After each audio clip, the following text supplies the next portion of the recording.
Oh. All right.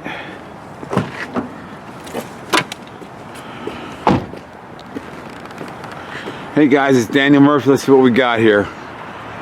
We got a garage, and a basketball net, and a car, and a bunch of trees in the backyard. That's why we're here. We're here for the trees. And why am I standing out the driveway thinking about this situation?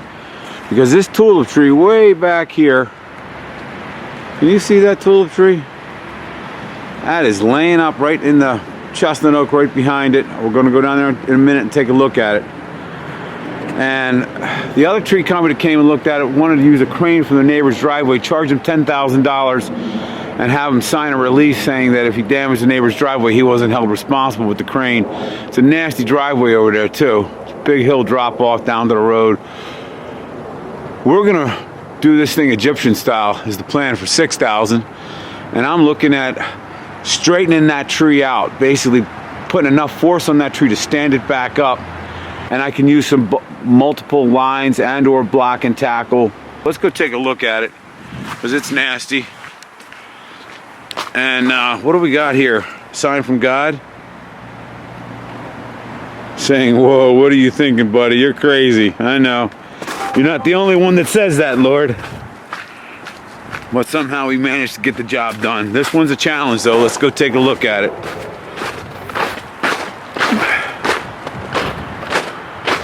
Again, these tulip trees are probably 125 feet tall, and we have a few oaks. Like this is an oak right here, and a few beeches. The beeches are smaller, and that's another subject. We may end up sacrificing the beech, but this is a beautiful oak right here, and it's got some nice, healthy, big branches up there that would be in a perfect position if it weren't for that beech tree right there.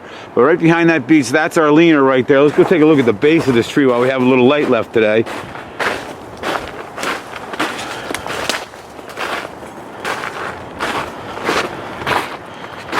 How well you can see that on camera, but those roots have been rotted, lifted.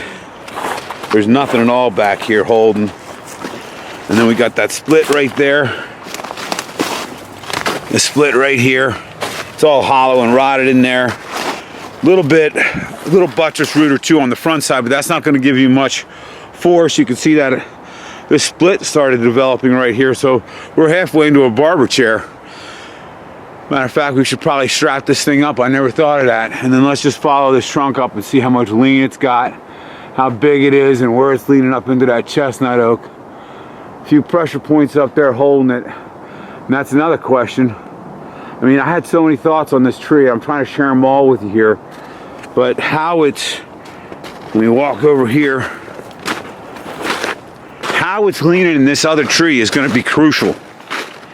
And there's the house that's in danger right now. That tree is bullseyeing right for this section of the roof right here.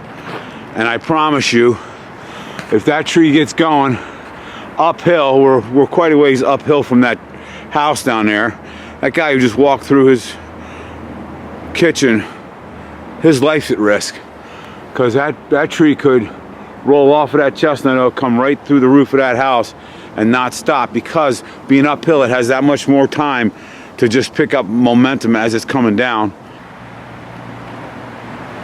You know, being tulip, it's a lot better than if it was oak, that's for sure, because hopefully those branches would break before they would, you know, poke through the roof and kill somebody.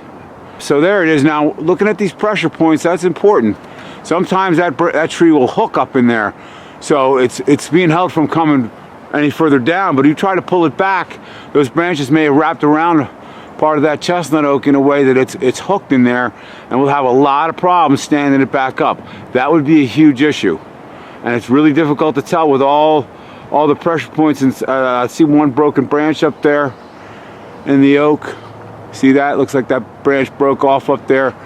How that piece is going to stand up out of there is going to be really crucial. One of the things you do when you got a tree like this is you figure out exactly which way is it leaning, and you get directly behind the lean, which here we are. We're right behind the lean here, and then you just put one hand this way, the other hand out that way, and what do we have here? This tree right here. So my thought is we go up there, we put a block or two on a sling, so as high as we can, 20, 25 feet up with a rope. We don't want to go a whole lot higher than that. And then go back to this other oak right here. That's the one I showed you from the driveway. If we could reach that, put a redirect block in that, and then we could go over, bridge over those shrubs in front of the driveway and use that with our pickup truck. But getting some mechanical advantage in the system is going to be a bit of a challenge like that.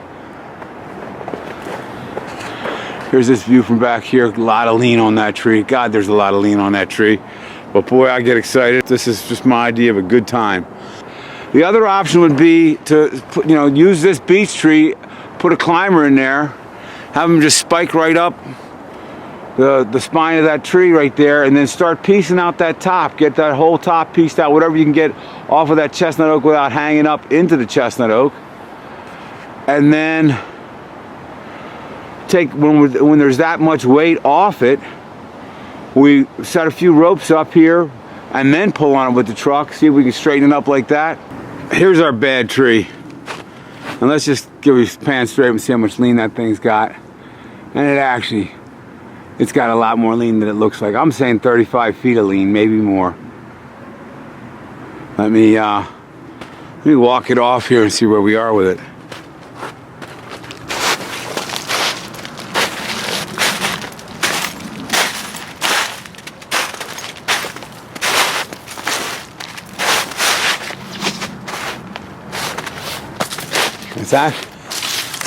It's actually more like 45 or 50 feet of lean out here. That's a lot of lean. Relative to the fence, I'd say we got 15 feet or more on the other side of the fence there, which is out not quite to that gutter line, but that's quite a bit. And let's take a look at the ropes we have set up. This isn't a bad angle to show you. That's just a safety line there. It's going back over to this beech tree here, and then all the way down over here. We just have her tightened up to that little tree right there. To a nice high crotch there, up to this crotch over here. And if we send a climber up there, we could actually end up using that as a lowering line and swing big pieces out of the top right back towards this beech tree. Our main pole line is tied off right there. Fishing pole straight up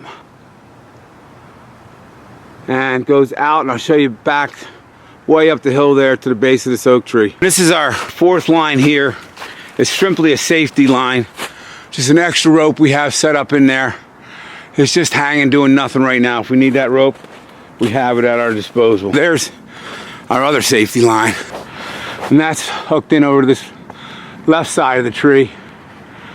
And I actually put a running bowline around those two branches. I lost a little height, but there's a little extra strength having those two branches involved. And then it's running straight back over here. We just put a rigging ring around here for an anchor to this tree. And then 3-to-1 Z-rig going back over here. We just had it with like 4 guys pulling by hand. Tied it off over here. So, and here's our main rigging system.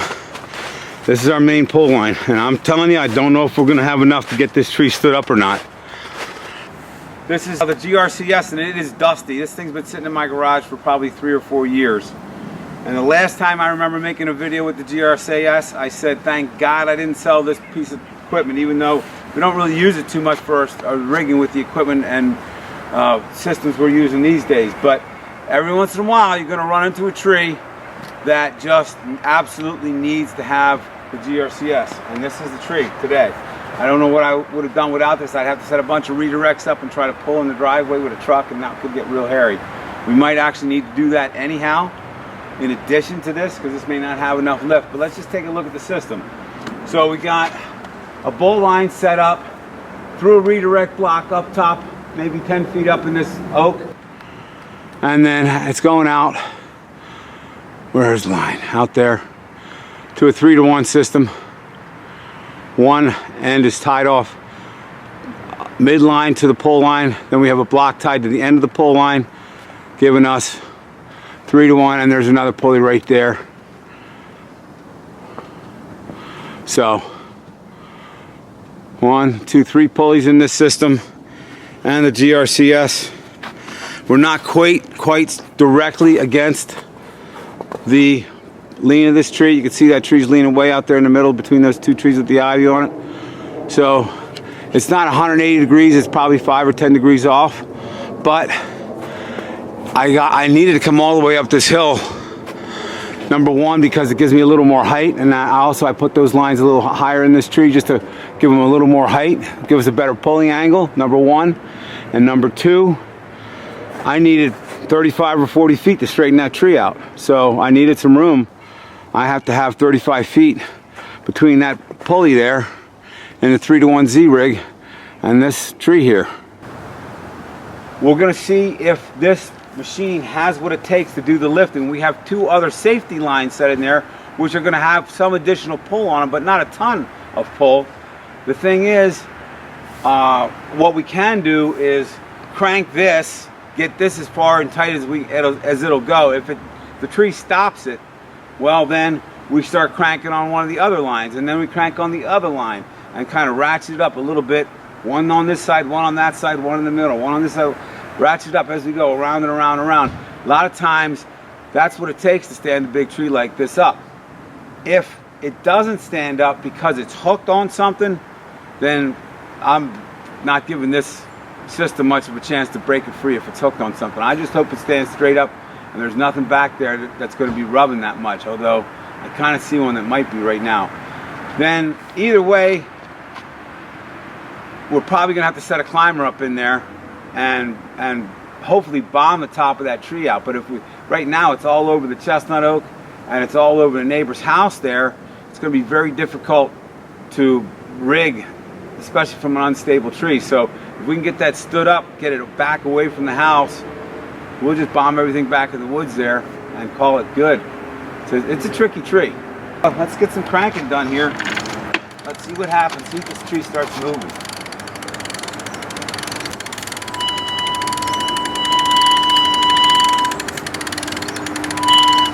Functioning as it should, and that is a good feeling on this job, believe me, a very good feeling.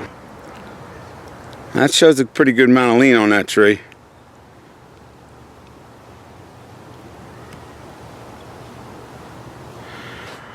I'm going to see if this tree moves much.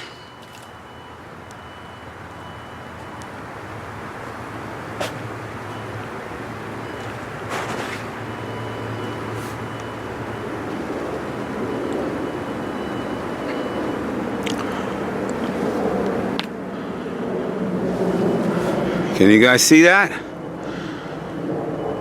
He's coming. A little at a time.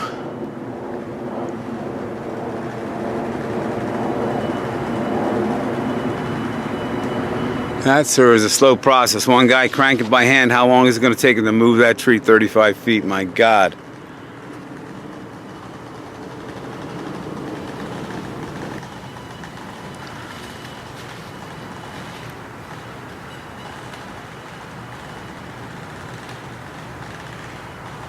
We are on that one little stub up there, and I don't like that. I should have swung it off of there, because if that pops off of that,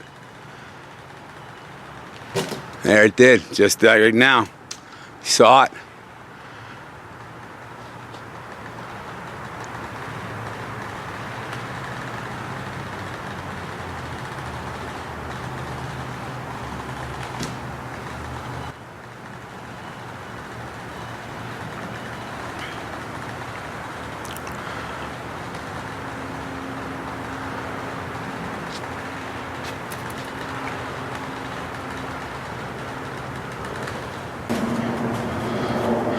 All right, so I'm going to leave the camera on the tripod right here so we can see how this tree is moving. That'll be very interesting.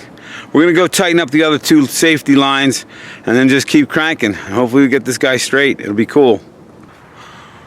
We cranked a little more on the GRCS and we felt something that was caught up there, let go, and the whole thing sprang up a couple inches and started bouncing around a little back and forth up there. So I'm not sure how far it actually moved, but it definitely moved. All right, so we took that 4th line that was just laying there and Just basket hitched it and tied it back to the truck and pulled it through all these lower branches on all the small trees, and it was actually a straight line right out to the driveway. So now we're gonna pull more with the GRCS. Go ahead, hit that GRCS. Is that easier to turn now that we lifted it with the truck a little? Yes. All right, tighten her up.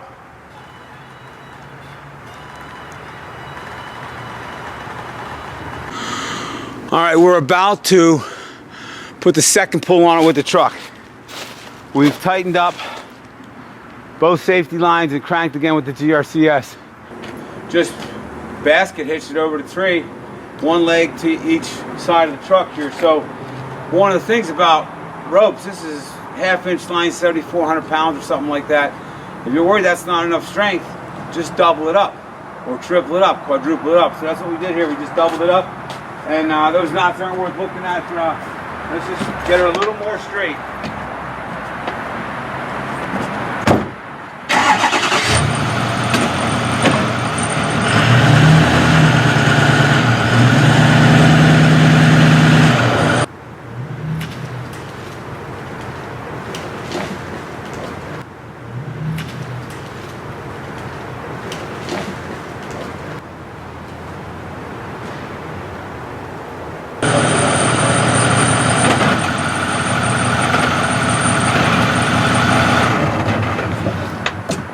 And that's it. Slow and steady wins the race.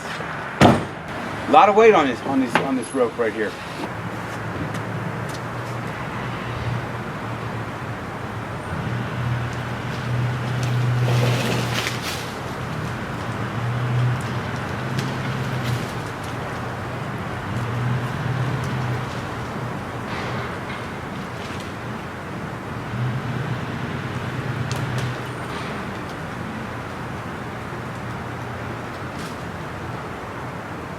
I've just adjusted the camera angle.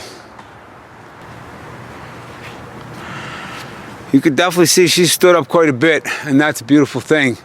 The straighter she gets, the less force it's going to take to keep getting her straight, the less force it's going to take to hold her up, and we're going to be golden here. I'm loving this so far. So we're just going to do it all again one more time. Tighten up the two safety lines, take her back a foot or two with the truck, and then crank on the GRCS. Tighten up the safety lines.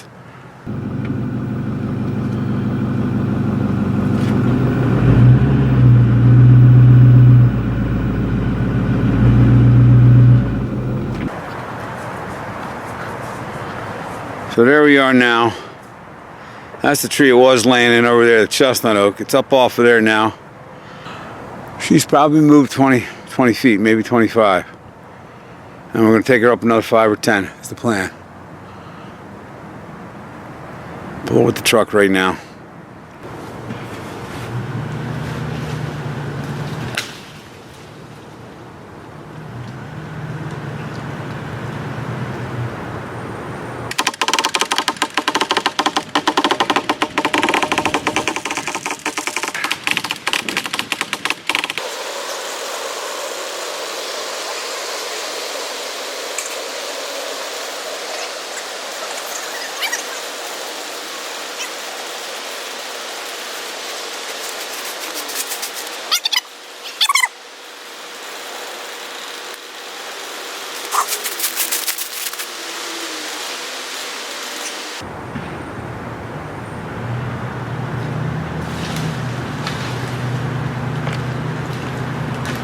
I'm just happy she's standing up right now. That is just such a relief for me. I know it's not a lot of action, but it was a lot of suspense and drama on this end. All right, so we get a climber here that's not afraid. That's a beautiful thing. He's gonna tear this tree to pieces. So we're setting up another back guy line here so that when the top of this tree comes out, we'll have something that can hold this thing.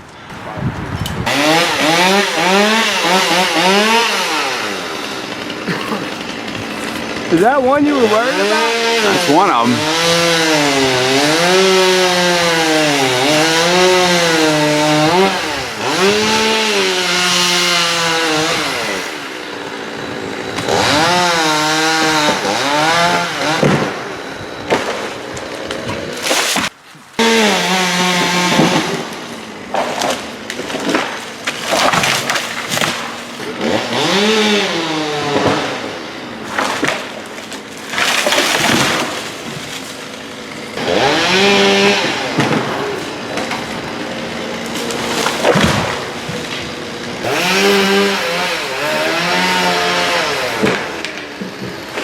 Man, that was a beautiful cut.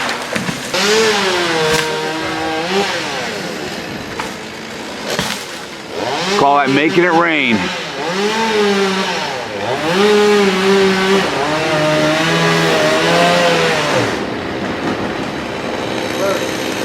Tip first. Such a thing of beauty.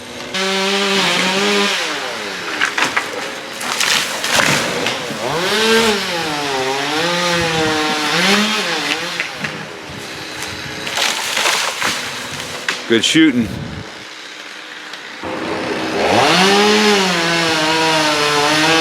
Asking for some of the 250 cap.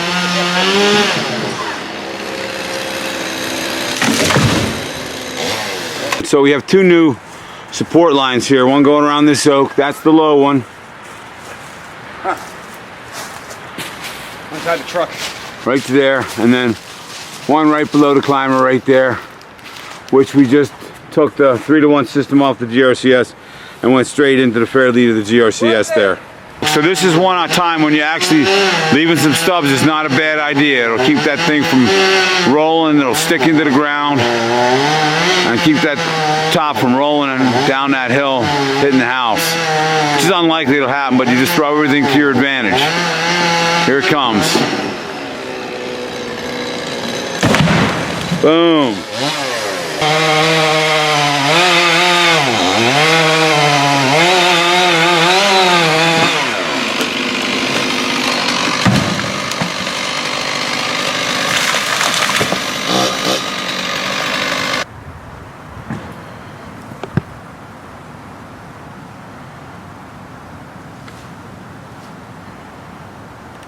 Today we're going to make the final cut on this tree that was such a dangerous tree. When we're standing all the weights out of the top now, we took all the support ropes off. It's straightened up. The split where I wanted to kind of peel up and barber chair, that closed. There's still probably plenty of decay up in there. And I want to turn the tree a little bit. If I took it straight down the hill, it easily could hit something, some of these logs, and just keep going right through that fence towards the neighbor's house, end up on their property somewhere. We'd have to cut it up and bring it back over here, which would be no fun. So it's better to try to turn the tree, take it without a pull line, but we're just going to try to turn it this way here. So it's leaning probably, that's 12 o'clock. Let's call that 10, 10:30 would work. And we'll do that with the cut, but then I have the support line still up in the tree. We'll use that as a backup just to make sure it turns. Tulips, they're not really a very strong hinging wood. I wouldn't expect to get a lot of turn out of this tree without that rope. That rope's my backup. I wouldn't be making this cut without it.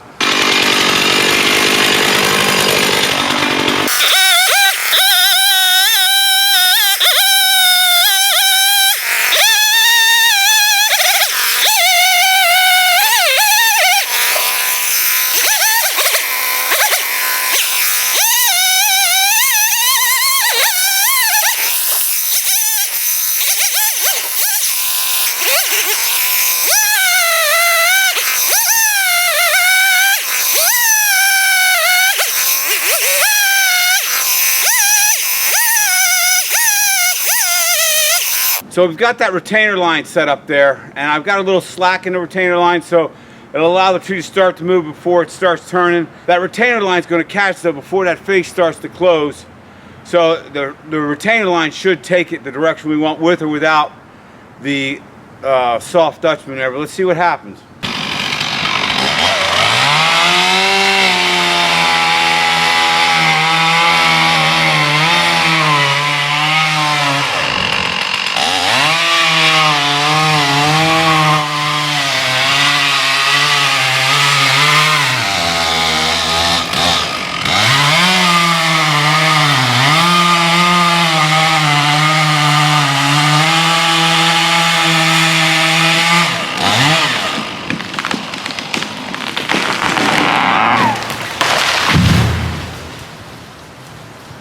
We just had a few fibers on this side. I was cutting this up real thin on this side. I know we were hollow, so it was basically going to be 2 posts. And this piece here is associated with this guy right here. This is that side right there. So we have a nice long fiber, giving some holding ability here. And then I took out a bunch of small cuts. So a lot of this with the soft Dutchman came off of this side here. So as you came down and closed on this side of the face, tendency to roll towards this side of the face because those kerfs actually had a little more room. And again, I'm pretty sure it was the rope that held, not the Dutchman. This case, better not to take a chance. Got the rope up there, easy enough. And the other thing with the rope was we took 3 wraps around a small tree and then just had a man holding it with the instruction. As soon as it hits like 45 degrees, as soon as it's made its turn, and it's definitely it got its final route to the ground, just let it go. So that if it hit any other smaller trees or even the bigger trees along the way, it wouldn't damage them and it wouldn't damage the rope.